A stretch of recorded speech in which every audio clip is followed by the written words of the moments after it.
Welcome to another production of the Sweetwater County Historical Museum. Today, we will be celebrating Nellie Tayloe Ross's birthday.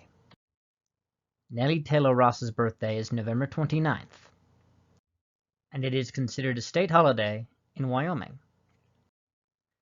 Nellie Tayloe Ross was the first woman elected governor in the United States. She also served as the first female director of the U.S. Mint. She was born in St. Joseph, Missouri, and was the sixth child and only daughter of James Wynns Tayloe and Elizabeth Blair Green. They owned a plantation on the Missouri River.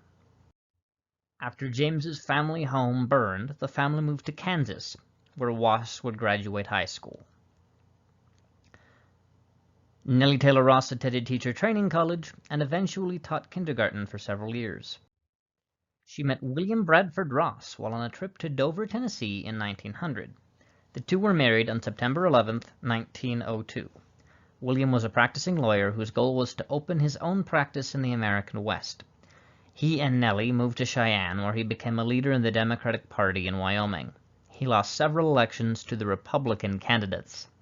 In 1922, William Ross was elected governor of Wyoming. A year and a half into his tenure, he died on October 2, 1924, from complications of an appendectomy. The Democratic Party nominated Nellie Tayloe Ross, his widow, to run in a special election the next month. She refused to campaign, but won the race on November 4, 1924.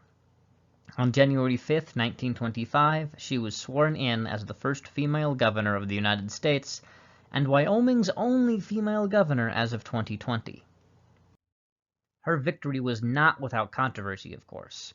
The Cincinnati Enquirer wrote a scathing opinion about how both she and newly elected Ma Ferguson of Texas would run their states. Neither Mrs. Ross nor Mrs. Ferguson has ever in her life executed anything more constructive probably than baking a pie or making a bed. Texas and Wyoming's taxpayers reasonably may be expected to learn that the maudlin ineptitude they have exhibited is extremely unprofitable. She released 2 open letters to the voters, and the media generally summarized her platform as one of homely virtues, namely that she would practice values such as a rigid economy, neatness, orderliness, and efficiency. The media generally portrayed her as an overly conservative mother figure, chastising her opponents. She generally continued her husband's policies, such as tax cuts, government assistance for farmers, banking reform, and child protection laws. She also sought for Wyoming to ratify a federal amendment against child labor and advocated for strengthening prohibition laws. Ross was narrowly defeated in 1926. She blamed her loss partially on her support for prohibition, but remained an active member of the Democratic Party. Pictured here is Ross with 2 Girl Scouts at the Park Hotel in Rock Springs in 1926. In 1933, President Roosevelt appointed Nellie Tayloe Ross to be the first female director of the U.S. Mint. She and the assistant director, Mary Margaret O'Reilly, began with a mutual distrust, but overcame their differences quickly. During her time as director, Ross investigated the sale of several coins which had never been officially been released, established the Franklin half dollar, created the concept of proof coins for public sale, and served 5 full terms before retiring in 1953. Ross died at the age of 101 in 1972, at the time the oldest ex-governor, and is buried in Cheyenne.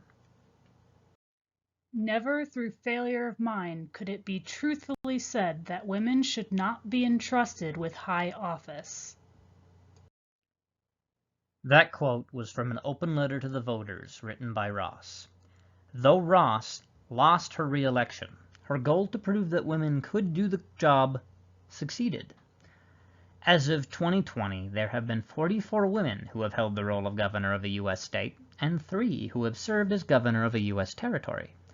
Every November 29th, on her birthday, Wyoming honors the legacy of the first female governor in the United States. Thanks for watching. Don't forget to keep on learning. There are lots more videos on our YouTube channel, or just visit the museum in person in downtown Green River.